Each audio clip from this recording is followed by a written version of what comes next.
Good morning, students. Welcome to you from Diamond Public School, घरवाला।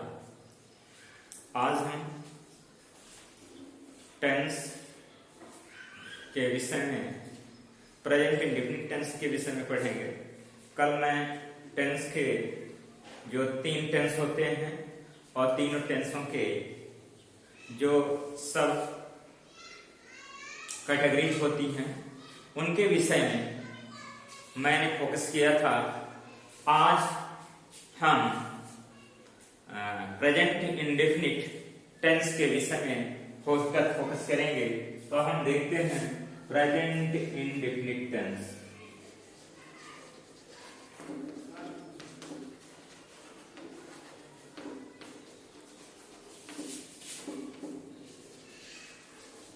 Present indefinite tense, इसका हिंदी में meaning मैंने कल लिखा था, होता है अनिश्चित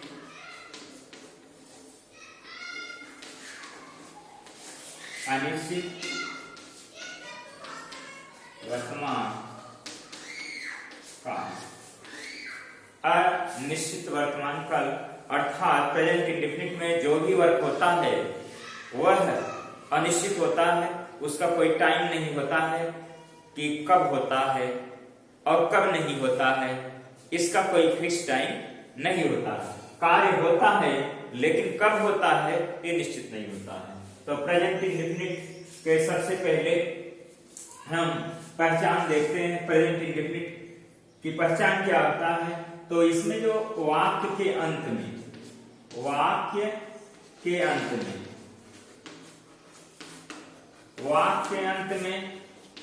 ता है, ती है, ते हैं, ता है, ती है, ते हैं, ते हो, ता हूं, ये सब वाक्य के अंत, हिंदी वाक्य के अंत में लगे रहते हैं।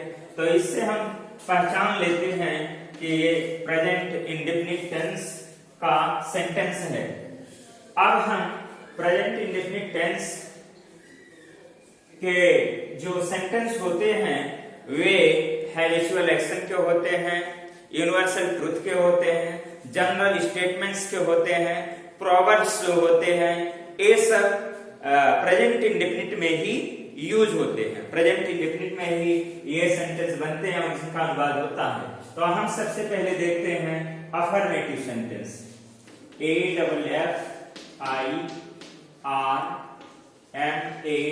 AFFIRMATIVE, affirmative subject, affirmative sentence. Affirmative sentence means होता है साधारण वाक्य, साधारण या स्वीकारात्मक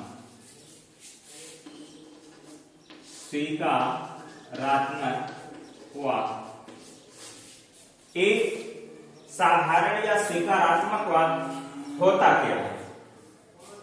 अफर्मेटिव मीन्स हो गया, अफर्मेटिव मीन्स साधारण या स्वीकारात्मक वाक्य। स्वीकारात्मक वाक्य में किसी बात को स्वीकार की जाती है, एक्सेप्ट किया जाता है। तो हम एक्सेप्ट कैसे करते हैं? जैसे मैं जाता हूं, ये स्वीकारात्मक है, मैं जाता हूं, अर्थात इसमें बात जो है स्वीकार की जा रही है। वे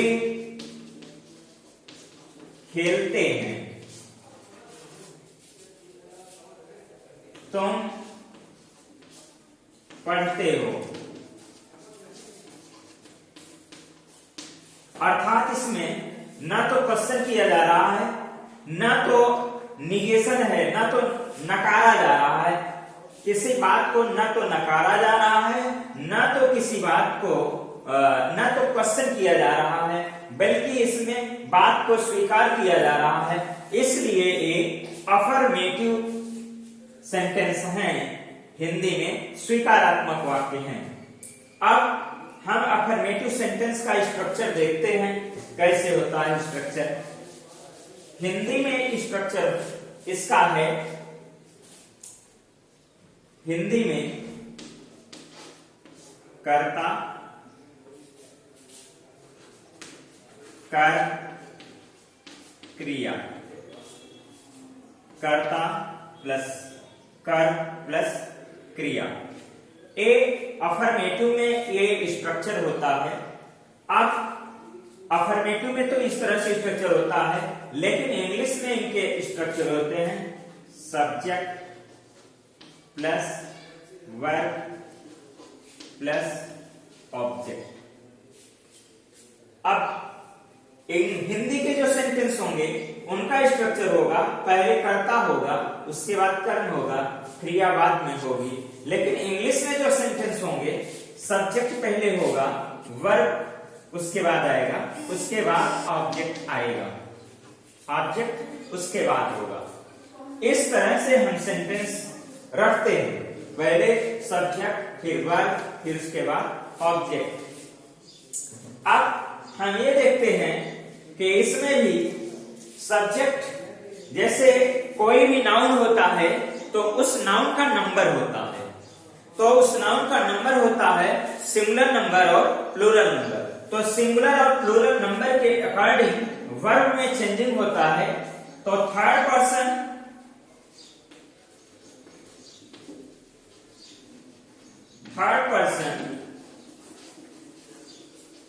singular subject, third person singular subject के साथ हम वर्ब के फर्स्ट फॉर्म में एस या ईएस प्लस ऑब्जेक्ट लगाते हैं। Third person singular subject plus verb first plus S और ईएस प्लस ऑब्जेक्ट। अब बात ये उठती है कि हम सब्जेक्ट लगाते हैं, third person singular subject, third person के होंगे और सिंगुलर सब्जेक्ट होगा, प्लूरल नहीं होगा। तब हम उसमें वर्ब फर्स्ट में यस या ईएस लगा करके ऑब्जेक्ट रखते हैं। अब बात ये उठती है कि यस या ईएस हम लगाते कहां पे? तो आपने नाउन में जो रूल पढ़ा है यस या ईएस लगाने का, जब किसी सिंगुलर नाउन के अंत में यस हो, डबल यस हो, यस एच हो, सी एस हो, सी एच हो, एक्स हो, तो इनका हम बनाते हैं यस या ईएस जोड़ करके हम नाउन को प्लूरल बनाते हैं। तो ठीक वही रूल, उसी रूल के तहत हम वर्ब को सिंगुलर बनाते हैं। ध्यान रखना, नाउन जो होता है वह अपने मूल रूप में जब होता है तो सिंगुलर होता है, नाउन जब अपने मूल रूप में होता है सिंगुलर होता है, लेकिन वर्ब जब अपने मूल रूप में होता है वह प्लूरल होता है। नाउन को प्लूरल बनाते हैं और वर्ब को सिंगुलर बनाते हैं। ठीक उसी तरह से जैसे अब ये देखिए फ्लाई, फ्लाई वर्ब है और एक प्लूरल है। अब इसको हम सिंगुलर बनाएंगे तो कैसे बनाएंगे? जैसे हम इसको प्लूरल बनाते हैं, वाई को रिमूव करके, वाई को रिमूव करके हटा करके आईएस जोड़ देते हैं, तो इसी तरह से FLIES हो गया। ए हमारा सिंगुलर वर्ब हो गया और ये हमारा प्लूरल वर्ब था। इस तरह से बनाते हैं। जैसे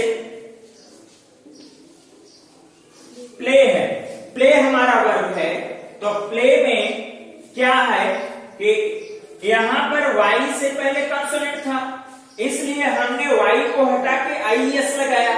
अब प्ले में वाई से पहले वावेल है, तो जब लास्ट में वाई हो और उसके पहले वावेल हो तो इसका प्लूरल बनाते समय हम केवल यस लगाएंगे, ईएस नहीं लगाएंगे, तो इसका सिंगुलर होगा PLAY, क्योंकि ये वर्ब है, वर्ब प्लूरल होता है, इसको हम सिंगुलर बना रहे हैं। जिस तरह से जो रूल हम नाउन को सिंगुलर से प्लूरल बनाने में यूज करते हैं, वही रूल हम वर्ब को प्लूरल से सिंगुलर बनाने में यूज करते हैं। तो हम सेंटेंस देखते हैं। जैसे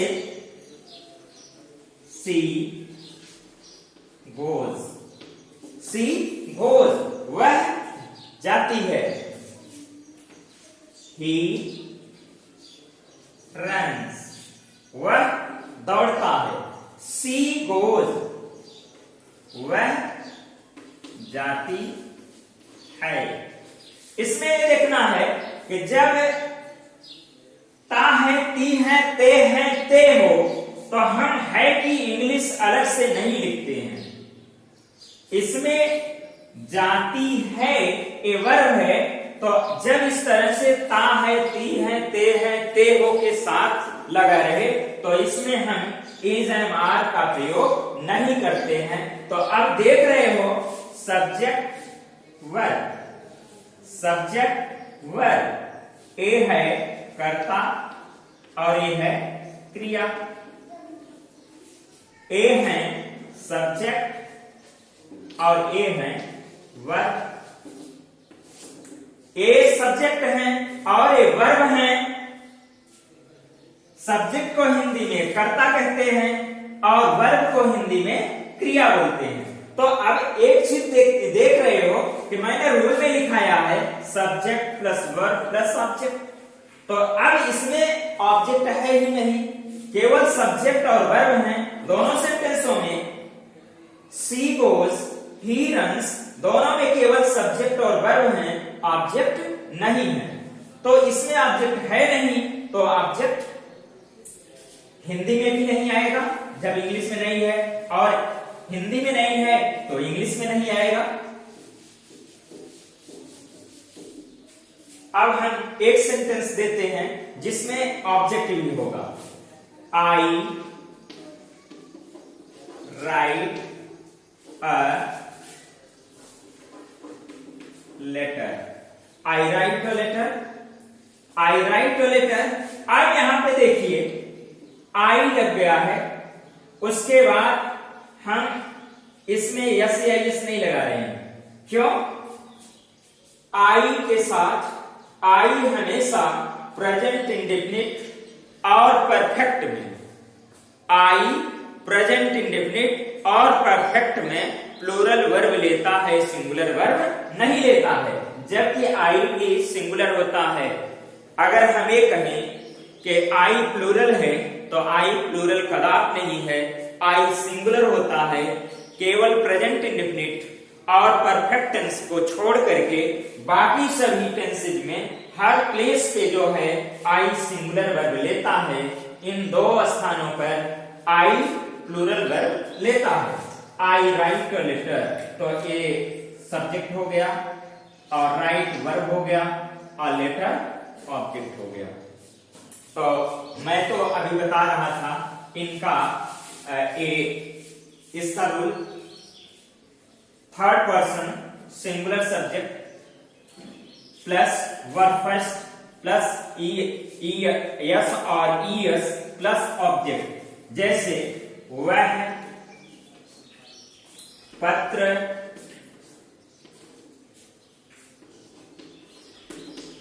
वह पत्र पढ़ती है, वह पत्र पढ़ती है। ए वह सब्जेक्ट हो गया, कर्ता हो गया, पत्र कर्म हो गया, पढ़ती है क्रिया हो गया, कर्ता कर क्रिया।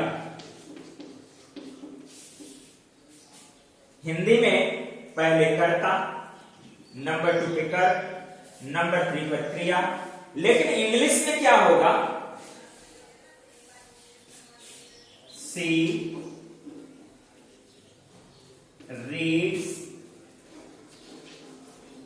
सी रीड्स पत्र, she reads a letter, she reads a letter, she reads a letter. अब सब्जेक्ट वर्ब प्लस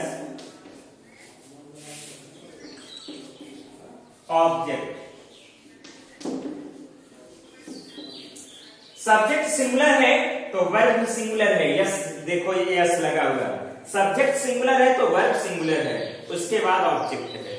हमेशा एक चैप्टर है subject verb agreement. Subject verb agreement में यही होता है कि सब्जेक्ट के अकॉर्डिंग ही वर्ब का प्रयोग होता है। सब्जेक्ट जैसा होगा वैसा ही वर्ब यूज किया जाता है। कुछ एक्सेप्शन होते हैं, एक्सेप्शन को छोड़ करके रूल हर जगह यूज होते हैं। तो इस तरह से यस या यस लगता है। एक और है इसमें अफर्मेटिव में,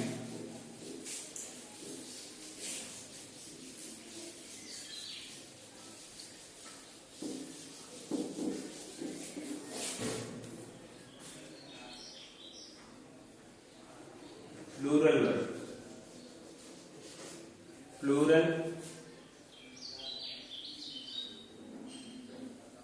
plural subject, plural subject plus verb first plus object.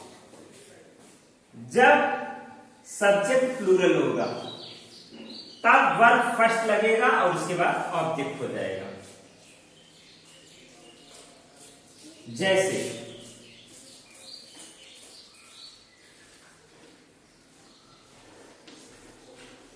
दे स्विम, दे स्विम। थर्ड पर्सन के जो भी प्रोनाउन है उनका ये प्लूरल है। दे क्या होता है, थर्ड पर्सन के सिंगुलर नंबर के प्रोनाउन जो है ही सी इट, उन सभी का प्लूरल दे ही होता है। ही का भी प्लूरल दे होता है, सी का भी प्लूरल दे होता है और इट का भी प्लूरल दे होता है। क्यों? ही सी इट। ए अगर तीनों एक साथ सब्जेक्टिव हैं तो इनका प्लूरल भी दे ही होगा।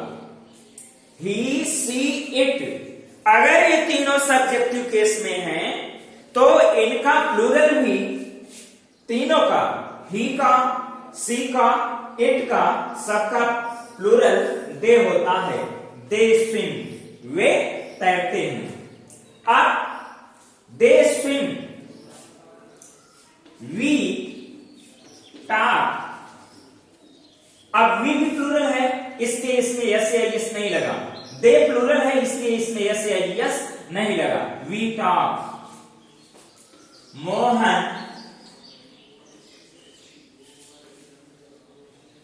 And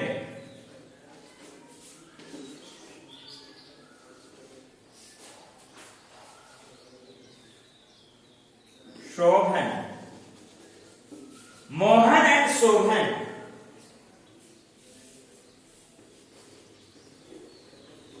play, Mohan and Sohan play cricket. अब इसमें देखिए मोहन और सोहन दो लोग हो गए। जब एक से अधिक कोई भी व्यक्ति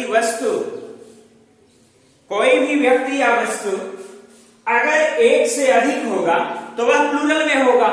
अब इसमें इस सेंटेंस में मोहन और सोहन दो लोग हो गए। जब दो लोग हो गए तो यह सेंटेंस प्लूरल हो गया।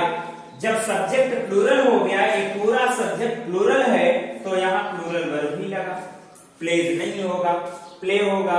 उसके बाद ऑब्जेक्ट है क्रिकेट, CRICKET। अब बहुत लोग गलती करते हैं, क्रिकेट के पहले यहां द लगाते हैं, प्ले द क्रिकेट। तो ये ध्यान रखिएगा कि जितने भी गेम हैं, गेम के नाम से पहले आर्टिकल का प्रयोग नहीं होता है। कोई भी गेम हो, किसी भी गेम के नाम से पहले आर्टिकल का प्रयोग नहीं होता है। इसी तरह से हम देखते हैं यू